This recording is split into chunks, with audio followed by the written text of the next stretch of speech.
আসতেছে রমাদান, খবরদার কেউ একা একা ইফতারি করবেন না। একা ইফতারি করেন নাকি আপনারা? একসাথে। আল্লাহর হাবিব সাল্লাল্লাহু আলাইহি ওয়াসাল্লাম বললেন, কেউ যদি কাউকে ইফতারি খাওয়ায়, যিনি খাওয়ালো উনি রোজা রেখে যেই সওয়াব, খাওয়ানোর কারণে ওই সওয়াব। সাহাবারা বললেন, ইয়া রাসূলুল্লাহ, ইফতারি খাওয়ানোর মতো পয়সা তো আমাদের নাই। আল্লাহর হাবিব সাল্লাল্লাহু আলাইহি ওয়াসাল্লাম বললেন, ওয়ালাউ বিশারবাতি মা, যদি এক ঢোক পানি দিয়েও ইফতারি খাওয়া তবেও এই সওয়াব পাওয়া যাবে। ওয়ালাউ বিআযকা চিলাবান, এক ঢোক দুধ দিয়ে খাওয়ালো। ওয়ালাউ বিতামরা, একটা খেজুর দিয়ে ইফতারি করালো, এই সওয়াব। সুবহানাল্লাহ পড়েন।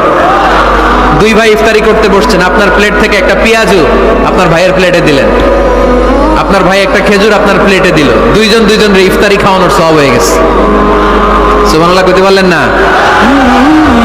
পারবেন সবাই? একসাথে খাবেন না আলাদা? এই ফেসবুক থাকাটা দোষের কিছু না, তবে ভালো কাজে আমরা ব্যবহার করব, ঠিক কি না?